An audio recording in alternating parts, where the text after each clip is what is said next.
Self-destruct sequence activated. Hi everyone, thank you again for popping by. Thank you to all the subscribers and commenters and likers or anyone who just breezes through. That's great. I've come across this publication from jw.org. Is this a new one?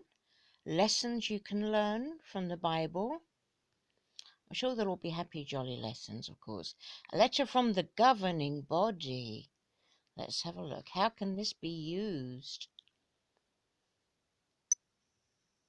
So why is it that when I look at this letter from the governing body, why do I hear Stephen Lett's voice saying it? As worshippers of Jehovah, we love his word, the Bible, and all the rest. You know the rest of it. But they're saying here that for the most part this book has been prepared with children in mind. However, it can also be used to help adults who desire to learn more about the Bible.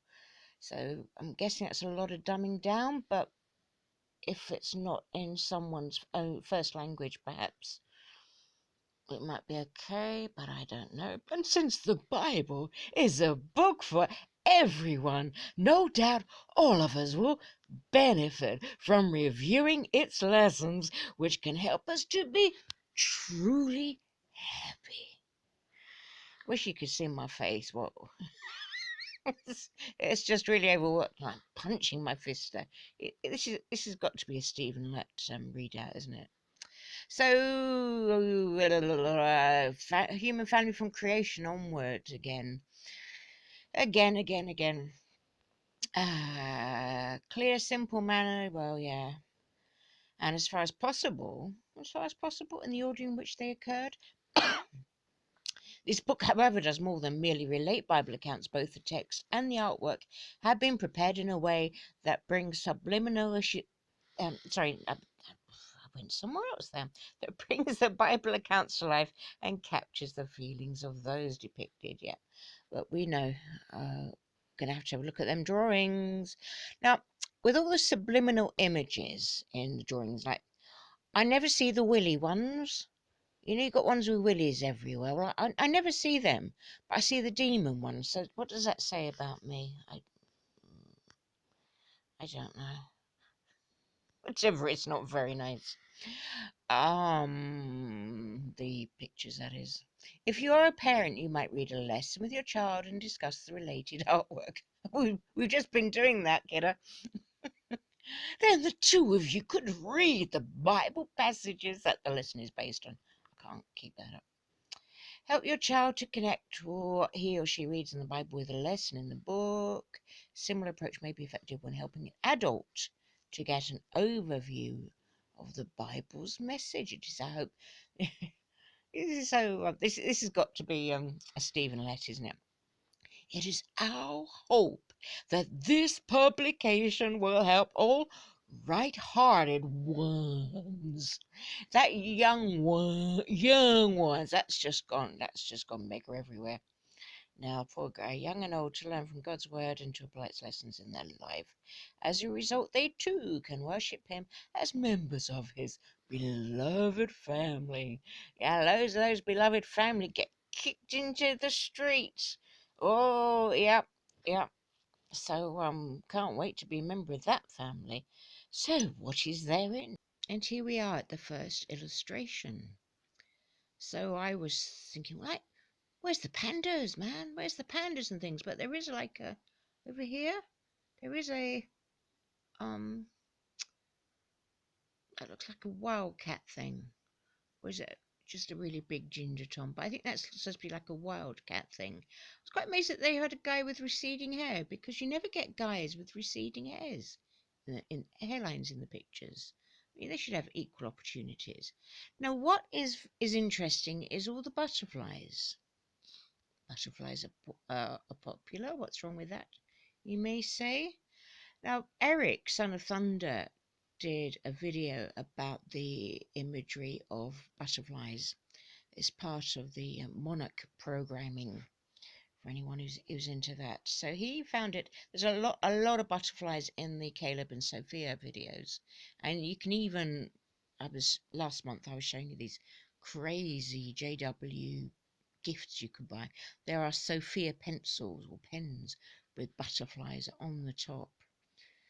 So I don't know. I'm sure some of you will start seeing some willies or something phallic in there, but in the folds of it's always folds of the clothes or reflections, things happen, don't they? All very weird. So we have an introduction to section 1, and they go into the Bible beginning with the account of physical creation, opening our eyes to the beautiful things that Jehovah made, both in heaven and on earth. Well, certainly on earth we can see wonderful things, that's for sure. If you're a parent, help your child to see the amazing diversity in creation. Indeed, that is so. Point out how God created humans to be far superior to animals. Far superior, giving us the ability to talk, to reason, to invent things, to sing, and to pray. In that picture, you've got like a parrot thing. I mean, it's a parakeet. But parrots can actually, don't they have the intelligence of about a four-year-old child?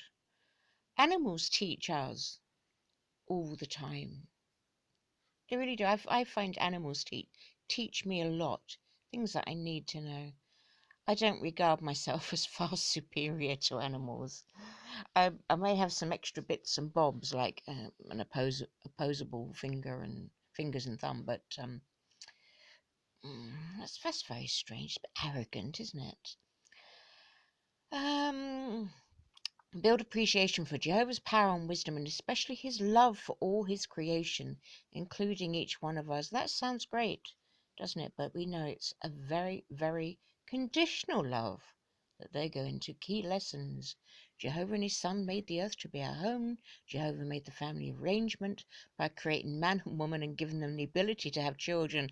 And we go steaming in there and pulling those families, those marriages and those families apart so that someone will spend the rest of their life with never seeing their children or grandchildren, and reverse as well.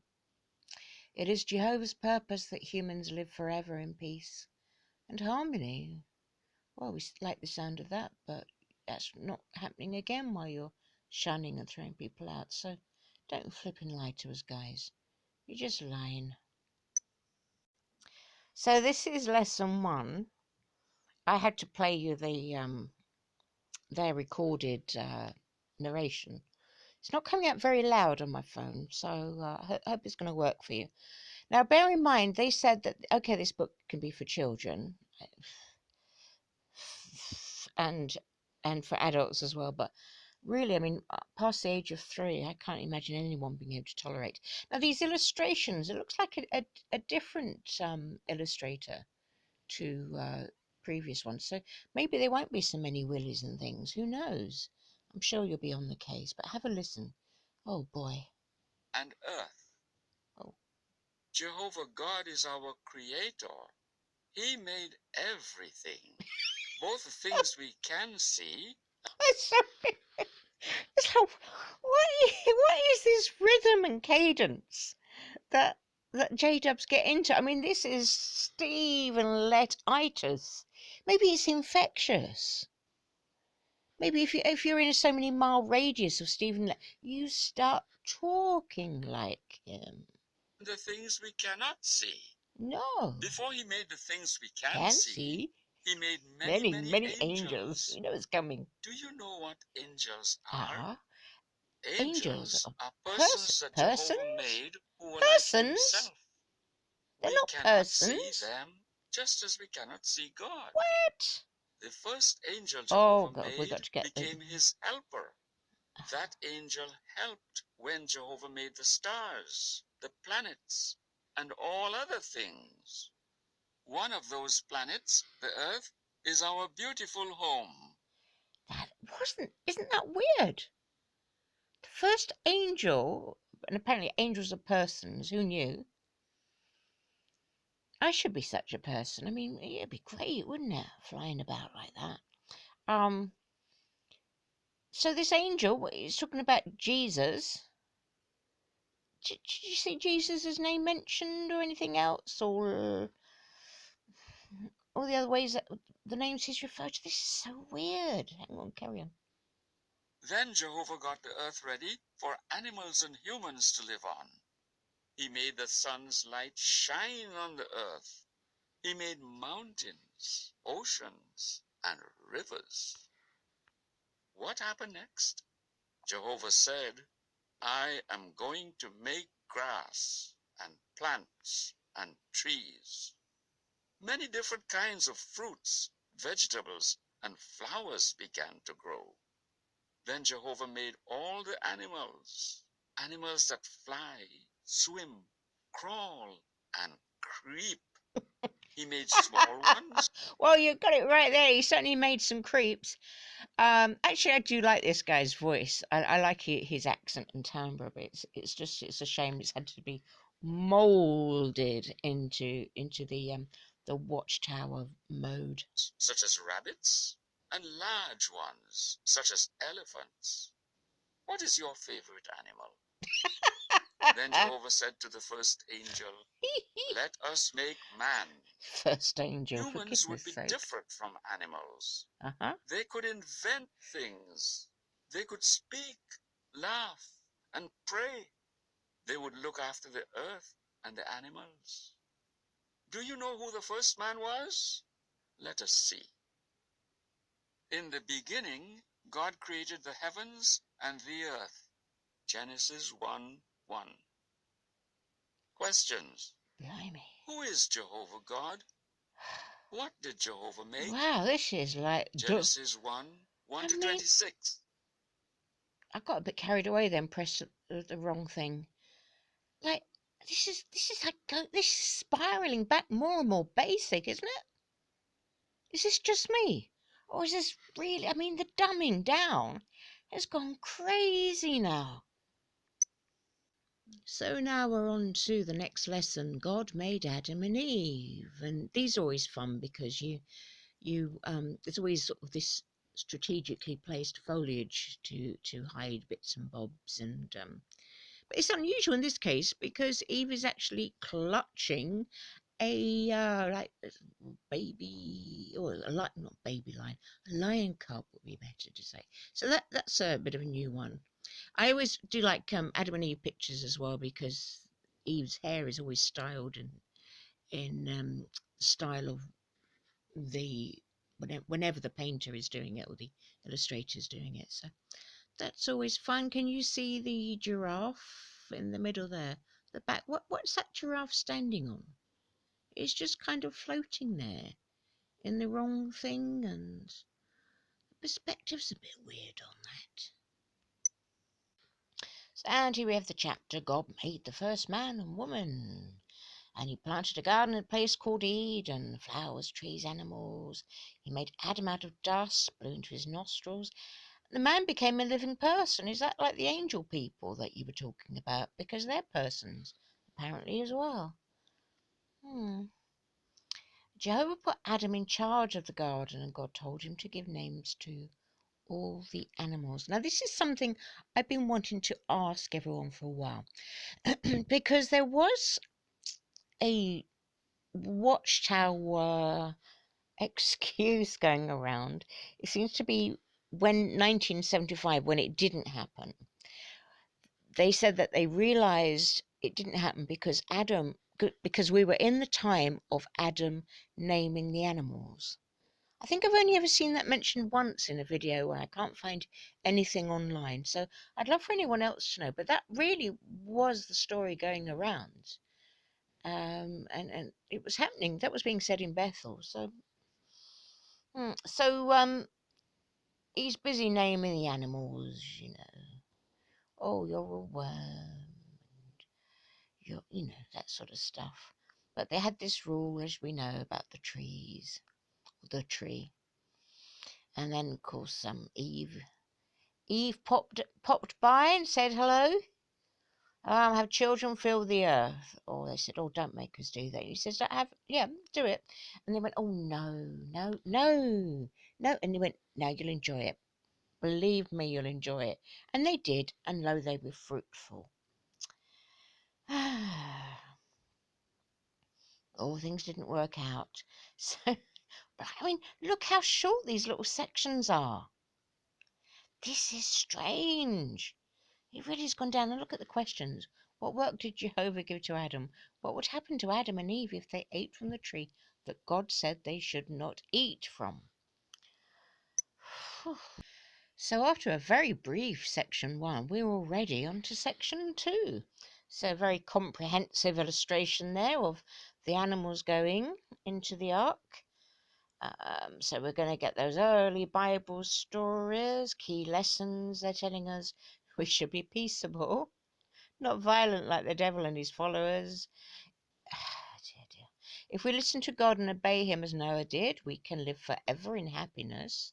Jehovah sees everything that happens. Righteousness brings joy to his heart, but wickedness makes him sad. And what have we got? We've got some lessons there. Adam and Eve disobeyed God from anger to murder. Noah's Ark and 8 survive into a new world. That was really squashing the gene pool there, wasn't it? So poor Adam and Eve, let's have a look. We know what's coming, don't they? So, oh dear, lesson 3. So here we have the foliage again doing its job. So Eve was by herself, and a snake spoke to her, as they do, and said, oh, we can't eat. Yes, oh dear, Snake said. Snake said, you won't die. Oh, if you eat from it, you will be like God. Oh dear. Now, many tomes have been written on this subject of Eve and who was the worst, Adam or Eve, and do. But I mean, how would they know about lies?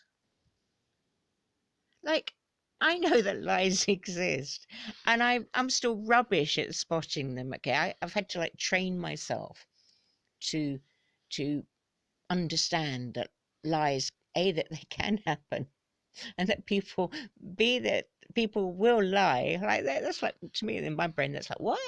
And then C, like how to spot that. That's really hard. So like Eve, would she have had any experience with well, snakes lying to her, not, but anyone lying to her? So how would she, how could she know that was a lie? It doesn't make sense. It doesn't make sense. Oh dear. So Jehovah's later that day, Jehovah spoke to Adam and Eve. He was busy. He was busy earlier, so it was a bit later. He said, "I'll have a pop down, see what they're up to." But oh right, and they've got bits of all this fruit juice around the mouth, and that used to be that Jehovah's Witness joke about God catching them out, and Adam said, "No, it wasn't me. It wasn't me. It was Eve. Eve made me do it." And Eve said, "Oh, it wasn't me. It was the snake made me do it." And God turned to the snake, and the snake didn't have a leg to stand on. Shh, I know it's bad, isn't it? So they blamed, and because they disobeyed, and this bit of fruit, clear off. Which, I mean, as parents, you do that all the time. The kid's had his hand in the cookie jar again. You just throw them out. You throw them out on the street, and I think it's quite right. And then, as they say here, to make sure they would never go back in, he put angels on a sword of fire at the entrance. I mean, what I've done with my children is, I mean, I threw them out when I caught them doing things I told them not to do, and I built a moat around my house, and I filled it with alligators and sharks and things. So yeah, okay, they were 4 years old. They were crying. I mean, who cares? They had to learn the lesson. Life is tough. They had to learn. Jehovah said that the one who lied to Eve would also be punished. It was not really the snake that spoke to Eve. Jehovah did not make snakes that good talk.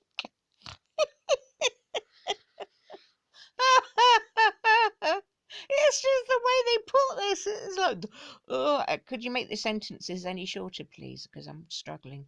It was a bad angel who made the snake speak. He did this to trick Eve. That angel is called Satan the devil. In the future, Jehovah will destroy Satan so that he cannot keep tricking people into doing bad things. But I think in the meantime, of course, Satan has got a ventriloquist act in Las Vegas. He's doing very, very well. Quote from John: the devil was a murderer from the beginning, and he did not stand fast in the truth because truth is not in him. The questions are going to be very, very hard. So pay attention. Why did Eve eat the fruit? What happened to Adam and Eve after they disobeyed Jehovah? Who is Satan the devil? And then you've got some things and illustrated Bible stories. Adam and Eve become selfish.